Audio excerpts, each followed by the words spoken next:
Tout d'abord, merci de nous accueillir pour cette session au sein de l'OSIR pour nous permettre de vous présenter la vision de Tetris Face the Unpredictable. Donc, on va parler aujourd'hui plateforme. On va beaucoup parler plateforme, on va parler usage.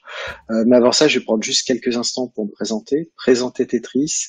Et après, on va partir sur un schéma de plateforme, un schéma d'architecture, et on va essayer de faire ça de manière très dynamique, si possible avec des retours d'expérience, des anecdotes, puisque c'est ça aussi qui est essentiel pour contribuer à l'usage et à la cyberprotection de vos entreprises.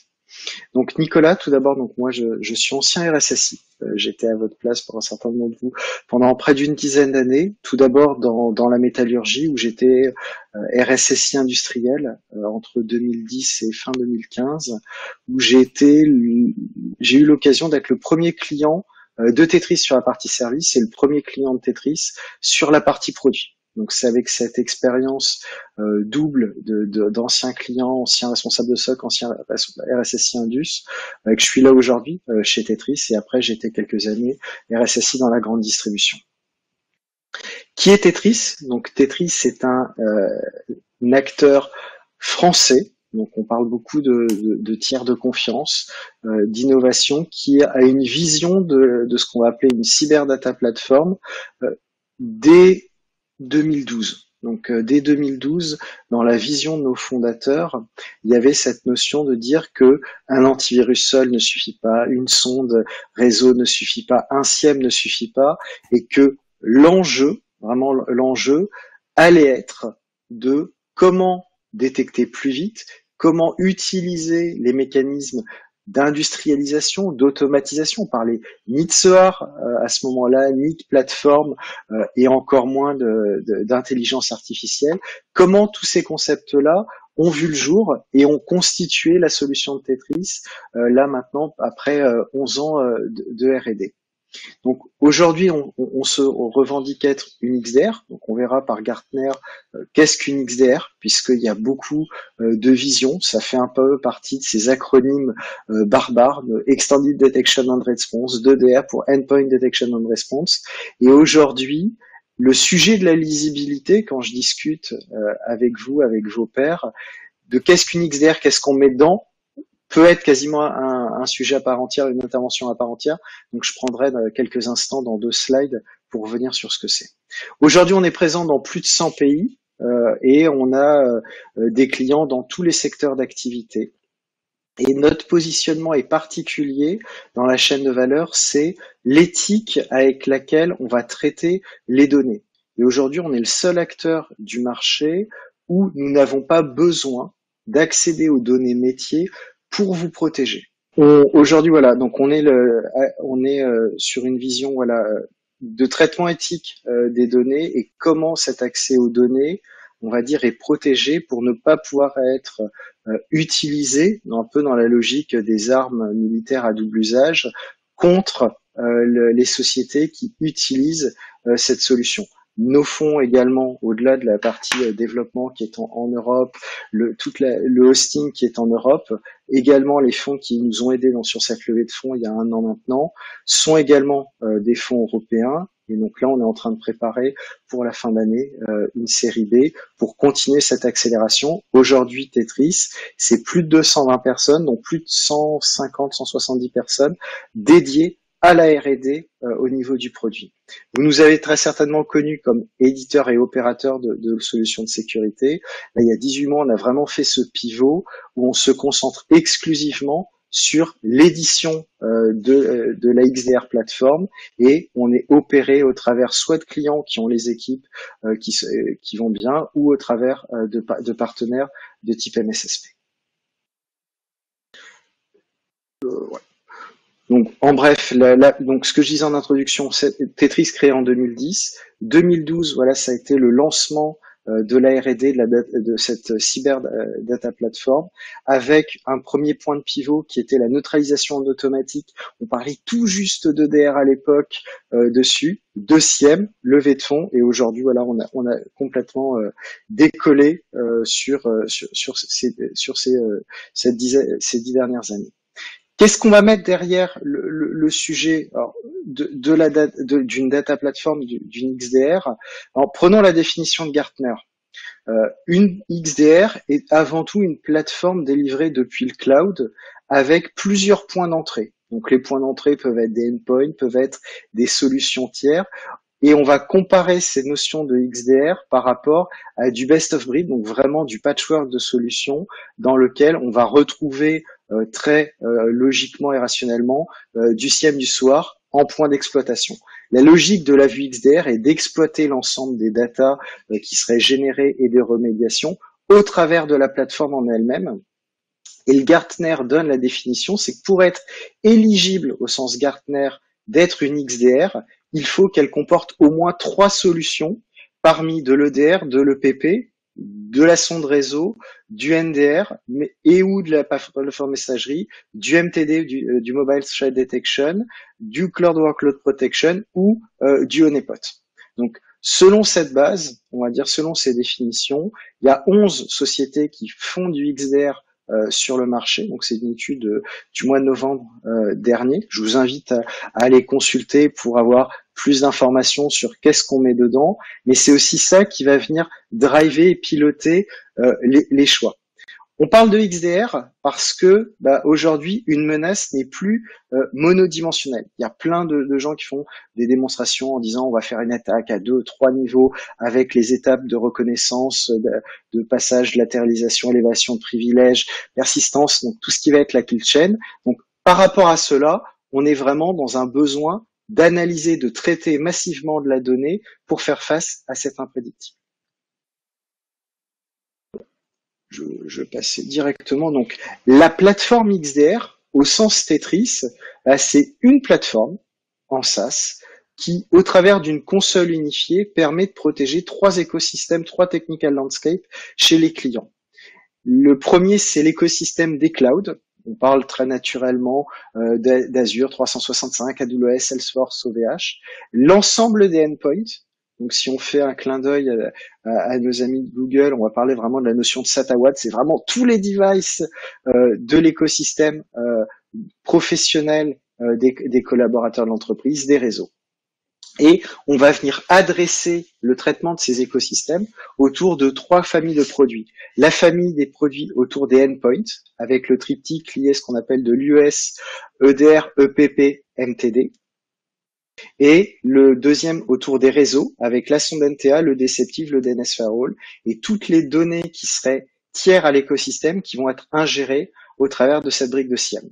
La particularité, c'est une console, un cyberdata lake, du airbag, et derrière, on va pouvoir exploiter la donnée, on va pouvoir mettre en œuvre tout ce qui va être les détections, les réponses avec de l'IA. On va parler de réseaux neuronaux, de machine learning, deep learning, de CTI, de modules de threat hunting, de conformité, d'audit, de sandbox, le tout dans une logique intégrée. Ça, c'est le modèle d'un point de vue théorique.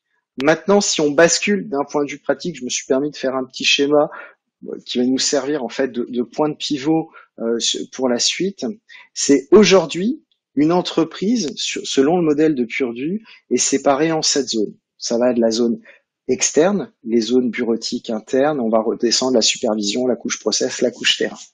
Au regard de cela, pour avoir une connaissance de ce qui se passe dans le SI, on a besoin d'avoir des angles de vue qui sont différents. Prenons l'exemple de quelqu'un qui démarrait sa phase de reconnaissance depuis Internet. On va prendre un scan Nmap, un scan SSH, peu importe. Il va être positionné dehors. Au moment où il va franchir la DMZ, on va déjà pouvoir avoir des logs qui iront alimenter le SIEM depuis les firewalls. On va pouvoir venir écouter ce qui se passe sur les brins réseau avec le NTA, avec des capacités intrinsèque, voilà, de lever des alertes, de détecter qu'il y a des DGA, détecter que c'est des IP malicieuses, c'est du crypto mining, que c'est du spam, que c'est des attaques qui sont de reconnaissance liées sur liées à des vulnérabilités intrinsèques par rapport à de l'Apache, du 2IS, etc. Et dans son étape de reconnaissance, va essayer de viser les serveurs de la DMZ.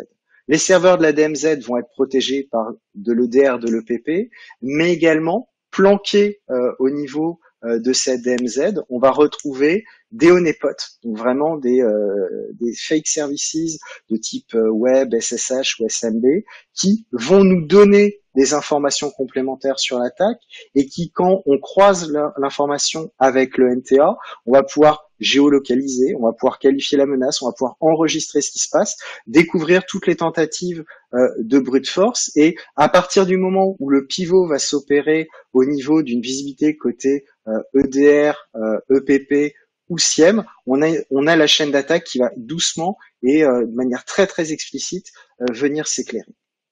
Si vous étiez dans une logique décentralisée, et c'est, on va dire, ce qu'on va retrouver dans des approches XDR qui sont pas natives, pour venir tricoter, on va dire, ces différentes sources, vous devriez les mettre dans un SIEM, avoir des corrélations, et c'est l'agrégat de ces corrélations qui vous permettrait de piloter. Là, dans la logique XDR, donc on est vraiment dans une vue où les produits clés, donc on parlait d'EDR, d'EPP, d'Deceptive, de SIEM, si je reprends la définition de Gartner, sont produits, sont fabriqués par Tetris, donc qui est l'éditeur de cette plateforme XDR, et le SIEM n'est que un des composants de la XDR. Et c'est au travers d'une vue globale, qu'on appelle une vue XDR, qu'on va pouvoir consolider les alertes émanant des différents modules, et au travers du SOAR intégré, avoir ces playbooks qui vont dire que voilà, si une alerte de tel type sur du NTA qui a été suivie par quelque chose dans un laps de temps sur un Deceptive côté SSH, et que ça a mené à une authentication sur SSH, et qu'ensuite on a vu arriver des éléments d'attaque plus tangibles sur un des serveurs protégés par un EDR et avec des infos qui remontent dans le SIEM, immédiatement le niveau de l'alerte consommé par l'analyste va changer littéralement de gabarit. Sur une échelle de 1 à 9, le fait d'être dans cette combinatoire, on va très rapidement arriver sur les alertes de très haut niveau, de très haute probabilité et fiabilité en termes de sévérité, et qui ont cet avantage de gagner du temps, puisque c'est embarqué et c'est complètement du surétagère. Là, je vois qu'il y a une question sur quelle est la différence avec un SIEM et des règles. C'est que un SIEM vous permet de faire de la détection, de la corrélation. Jusque-là, on peut retrouver des similitudes. Un SIEM ne vous permet pas de faire de la réponse. Là, en utilisant une approche XDR, une alerte qui va être générée côté NTA va pouvoir induire au travers de la XDR et de son SOAR intégré des réponses, typiquement une mise en blacklist d'IP, donc ça peut être une reg firewall qui va être posée, ça peut être, tiens, on a vu un binaire qui vient d'être déposé côté Deceptive, ce binaire-là, on va aller demander à l'EDR d'aller le charger dans une blacklist pour empêcher son exécution. Ou alors, on va avoir que si l'ensemble des mots de passe, des couples identifiants de mots de passe qui sont récupérés, vous constitue une base de connaissances fort intéressante, soit pour vos tirs de pentest en mode planifié, en mode ad hoc. Bon là, petite anecdote, fin 2013, j'ai utilisé ce dispositif tel qu'il est présenté là dans les DMZ publics, là où je travaillais, et en quelques heures, on avait récupéré quelque chose comme plus d'1 million d'identifiants, login, mot de passe d'une attaque venant de l'Asie sur du brute force SSH avec des adresses IP forgées. Donc on voyait d'un point de vue réseau qu'il y avait des incohérences au niveau du TTL. On a récupéré le dictionnaire, ce qui nous a permis de le jouer sur nos bases internes et de valider qu'on n'avait pas de compte compromis. Mais de temps en temps, on a quand même vu des mots de passe qui étaient d'une complexité assez rare et qui ne devaient pas être tombés du camion tout seul. Donc, ce qui était vrai en 2013 l'est encore plus aujourd'hui, puisque un des enjeux de ce Face to the Unpredictable, c'est comment, dans la notion des devs agiles, on va faire le shift to the left et de pouvoir permettre aux analystes de gagner du temps. Et c'est vraiment sur cet enjeu de gagner du temps que tout va se jouer et que la survie d'une entreprise sous attaque va se jouer. Continuons. Maintenant, imaginons que l'attaquant n'est plus dans le SI côté Internet de l'entreprise et s'attaque à la DMZ publique, mais maintenant, imaginons qu'il est dans le réseau de l'entreprise. Donc là, on serait plutôt dans le carré du bas, mon schéma est incomplet, et il va s'attaquer soit un serveur, soit un autre endpoint du SI. Bon, évidemment, j'ai pas dessiné de Mac, mais on supporte aussi Mac au niveau de l'EDR. Donc là, dans les étapes reconnaissance, il va taper en reconnaissance un des honeypots qui va être dans l'un des VLAN des sites qui sont protégés. Cela couplé avec l'EDR, avec le module de reconnaissance de Shadow qui permet de découvrir les postes de travail et les serveurs qui ne sont pas protégés, donc qui n'appartiennent pas à l'entreprise. Les deux étant combinés avec la vue réseau, on forme ainsi une sorte de mini-NAC virtuel dans une capacité de détection qui pour le coup est invisible puisque on va dire est masqué dans le côté des appliances qui sont dans une logique d'écoute et pas d'enforcement, mais qui peuvent mener à des possibilités à la volée de venir fermer des flux firewall, de venir interdire des adresses IP ou de lever des alertes telles que moi je le faisais en 2014 où les notifications sur des équipements inconnus du côté des SI qui étaient protégés en OT généraient des alarmes, et là je parle bien d'alarmes, auprès du poste de garde des usines, et on envoyait les agents de sécurité des postes de garde aller faire la levée de doute physique et aller débrancher un équipement qui se serait retrouvé malgré lui un peu comme un piggy bag au fond d'une usine, connecté à un port réseau et sur lequel il fallait faire de la chasse.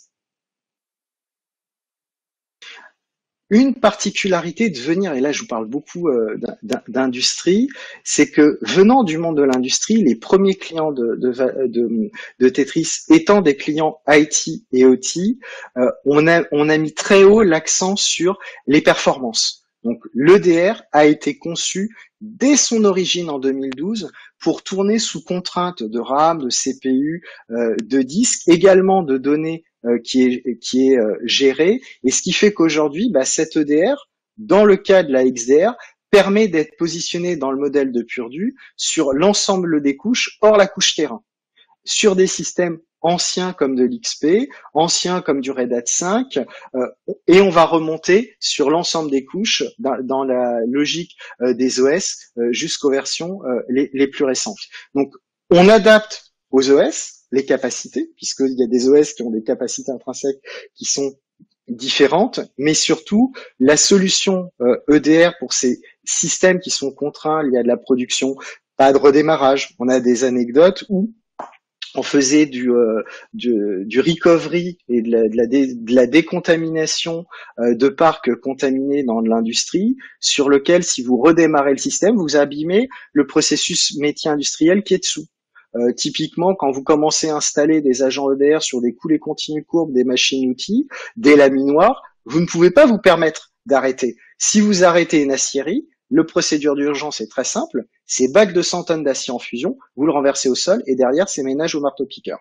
Donc dans cette logique-là, donc on a dans le monde du transport, on a dans le monde des SI critiques, dans cette logique-là, la plateforme a été conçue pour permettre la continuité des opérations à moindre coût en termes de performance, et si vous en rencontrez, c'est que les solutions n'ont pas été conçues dans cet esprit natif et lean, et demanderaient à être challengées parce que la priorité d'une entreprise, c'est avant tout sa production, qu'elle soit IT ou industrielle ou service, bien évidemment.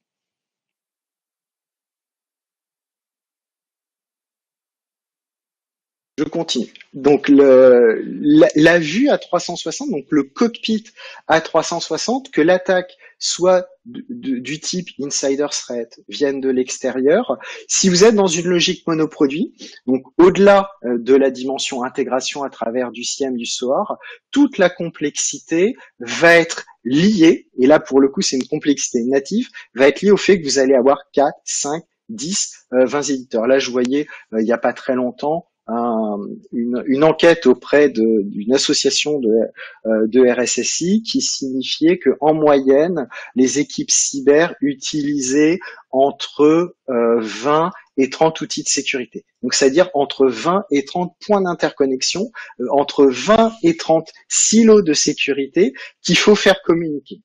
Après, vous avez à voir, au-delà de l'interconnexion, l'enjeu de la traçabilité, l'enjeu de l'investigation et savoir que vous allez avoir accès ou pas aux informations. Dans la vision Tetris, prenons l'EDR, prenons le NTA, on a cette vision que les données pour l'investigation doivent être disponibles pendant 3, 6 mois de manière complètement nominale. Et on aime bien ce 6 mois parce que quand il y a une question, et c'est pour ça qu'on est reconnu, d'investigation, on sait que l'utilisateur, le RSSI, les équipes cyber peuvent se connecter et ne seront pas en manque, en avarie d'informations pour répondre à cela. Pour permettre une opérabilité de la plateforme multiproduit, réseau, endpoint, applicative dans cette XDR, on a énormément travaillé sur tout ce qui est méthodologie d'intégration. Donc on a vraiment une méthodologie un peu comme un process industriel avec des étapes. Donc c'est des méthodes en 5 étapes par produit dans des temps qui sont complètement maîtrisés, qui permettent derrière d'avoir une exploitation par niveau de priorité. Il y a les P1, c'est vraiment là ce qui est le plus important, les P2 ce qui est un petit peu moins important, et les P3, P4 qu'on vient réserver vraiment pour les sujets dits d'investigation, de levée de doutes complémentaires et qui permettent aux analystes qui travaillent sur la solution d'aller vite, mais surtout de savoir que si une action est faite, l'EDR, le dispositif le SOAR, aura déjà pris en compte ces remédiations. Donc le chronomètre, si on prenait un peu à l'image d'un ransomware, et j'ai un exemple sur un des clients que je suis, qui le premier jour du confinement l'année dernière en Asie, quelqu'un des équipes locales a lancé la construction d'un serveur de rebond pour permettre aux collaborateurs de travailler depuis chez eux. Je pense que c'est à peine une anecdote.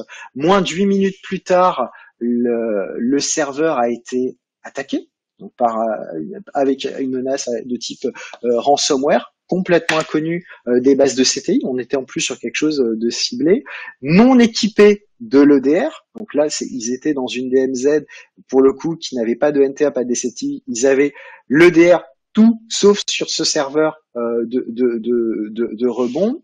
Et on a mesuré en laboratoire, donc ça a été tué par l'IA, il n'y a pas eu de perte pour ce client. On a mesuré en laboratoire cet étrange payload binaire avait une propagation d'au moins 500 postes par minute. Donc à partir du moment où il n'y aurait pas eu ce dispositif de prise en compte par l'IA, là en l'occurrence qui a tapé avec le module d'anti-ransomware, tout de suite il y a une arrêt, mise en quarantaine du binaire, isolation de la machine, on aurait laissé partir la traînée de poudre, on aurait perdu plus de 500 machines par minute. Donc je vous laisse regarder au regard de vos usages, de ce qui se passe dans vos entités respectives. 500 machines par minute, au bout de combien de minutes votre parc est rayé de la carte? Donc c'est aussi un des éléments pour lesquels ce besoin d'aller protéger, d'aller diffuser ses capacités partout est prépondérant. Et aujourd'hui, quand on parle de couverture au niveau du SI, quand on parle d'EDR, on dit c'est 100% des endpoints et sans compromis. Et nos clients qui nous font confiance vraiment sont sur cette logique-là. Quand je parle d'IA, donc l'IA va intervenir à au moins 3 niveaux dans le dispositif. On a tout d'abord une IA, on va dire un premier réseau neuronal. Donc là, on a un actuel où on est sur du machine learning. Donc là, on apprend sur l'exécution de binaires, on prend des photos des binaires et on l'entraîne à savoir si c'est des chats ou des tigres. Donc le chat étant gentil, le tigre l'étant un petit peu moins. On développe une deuxième génération d'IA avec du deep learning, voilà, côté agent, toujours avec du réseau neuronal. Et après, on a un deuxième niveau d'IA Au niveau de la plateforme, donc là on est vraiment sur du deep learning, donc du réseau avec des notions de supervisé, de non supervisé, enrichi en continu, avec des notions voilà d'échantillons témoins qui ne sont pas dans l'apprentissage pour valider que le modèle qui a été appris est bon et reste cohérent. Et on a le troisième niveau qui est notre moteur, on va dire, d'IA dans une version -2, qui est présent sous un autre nom, donc qui est pas Tetris, qui est l'ancien nom, qui est Igambit, et qui aujourd'hui est notre capacité présente sur le portail VirusTotal, donc qui est un de nos fils d'enrichissement, mais aussi d'apprentissage, qui ne fonctionne pas sur base de signature, et là qui est vraiment lié à ce réseau neuronal qui détermine uniquement par cette méthode-là qu'un binaire est bienveillant ou malveillant. Là, on a eu les résultats liés au bench par le laboratoire SKD Lab en Asie, qui est un des 12 laboratoires approbateurs de MVI, donc la Microsoft Virus Initiative, mais également côté Atmo ou Mitratak. Aujourd'hui, sur la partie anti-malware découverte liée vraiment à l'IA, on est sur des taux qui sont proches des 100% de détection et sans faux positifs. Toujours sur une logique d'analyse sur des chaînes en laboratoire. Après l'IA, on va l'utiliser également sur la partie comportementale transverse à l'entreprise, et on est en train de travailler, on a des travaux qui sont de recherche et d'extension autour de l'UEBA, autour des datas émanant et provenant du CIEM, mais également on utilise des mécanismes d'apprentissage dans le pré-traitement, et là ça a fait l'objet d'une communication il y a quelques mois dans le cadre de BPI France sur le grand défi. Donc on a ce qu'on appelle du SOC in the box, donc c'est vraiment une IA là qui prend les alertes émanant du dispositif, les pré-traite, les enrichissent en lançant les actions SOAR qui vont bien, prépopulent le ticket et viennent soumettre ce ticket-là auprès des analystes, où ils n'ont plus qu'à consommer la data qui a été constituée, qui a été structurée, pour qu'ils l'envoient directement en action auprès du client, sachant qu'une grande partie des actions ont déjà été menées de manière complètement automatisée.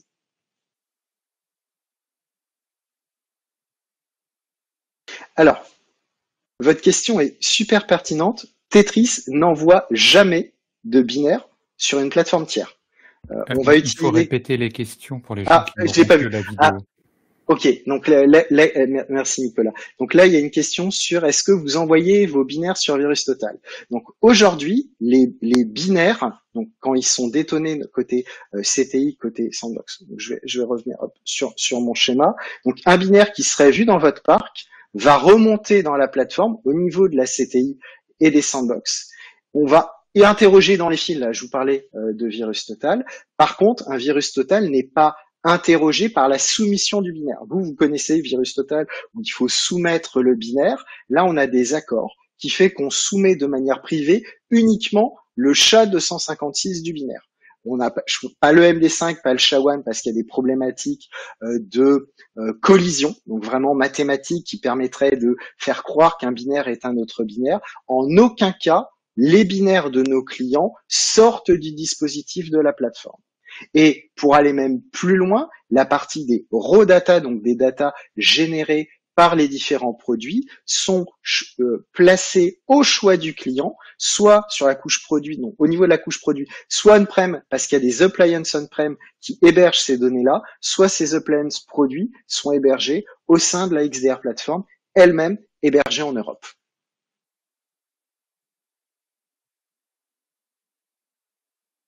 Je ne sais pas si ça répond à votre question.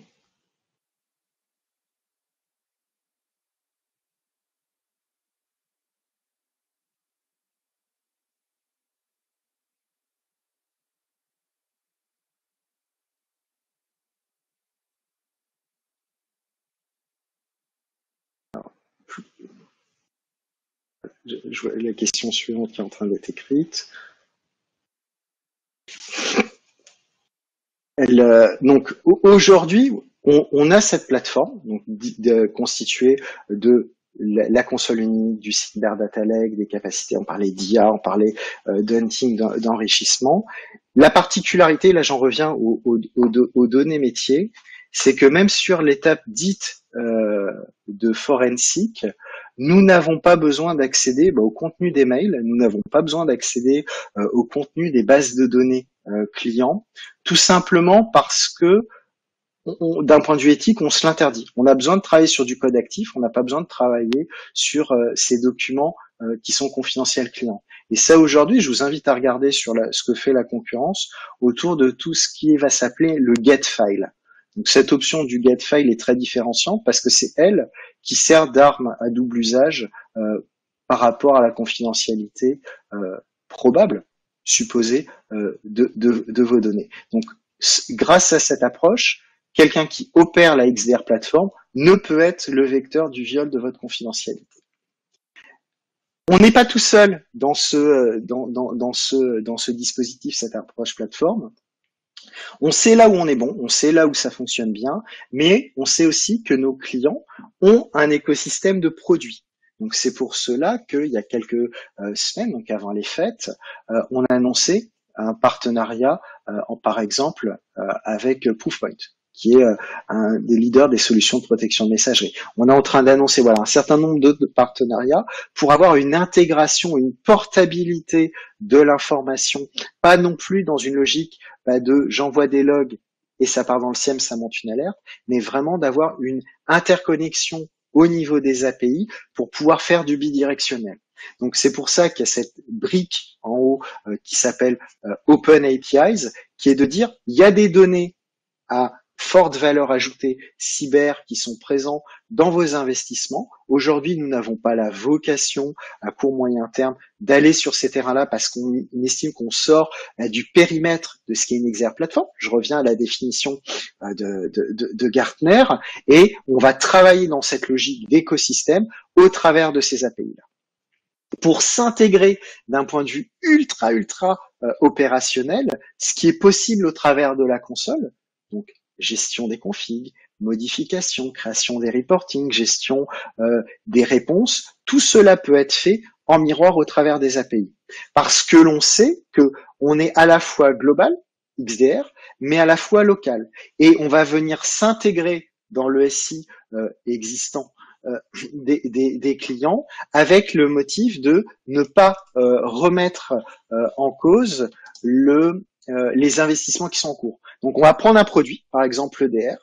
Au renouvellement de votre contrat EPP, on viendra jouer pour la partie EPP, pour la partie SIEM, pour la partie NTA, et inversement, où on a du SIEM, on va aller au renouvellement jouer pour les parties. Et au fur et à mesure, nos clients sur lesquels on a très haut niveau de satisfaction, on va retrouver avec des clients qui ont de plus en plus de modules dans le temps pour justement opérer et tirer le bénéfice de cette simplicité d'usage. Ne serait-ce qu'avoir une console unique, c'est un premier pas. Mais avoir une console unique au travers d'un SIEM, vous ne pouvez pas avoir d'action. Vous êtes obligé d'y brancher un soir qui est complémentaire, soit parce que c'est une option, soit parce que c'est un produit tiers.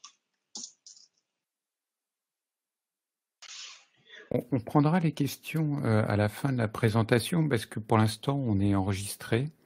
Et donc, on va garder l'enregistrement, mais pas les questions. D'accord. Donc, vous dites que vous avez fini la présentation et à ce moment-là, je vais... Ouais, là, j'arrive au bout. Après, c'est vraiment s'il y a des questions. Sinon, je suis parti pour des heures. Ok, donc vous terminez la présentation et ensuite, je lis les questions antérieures dans le chat. Et j'arrête l'enregistrement.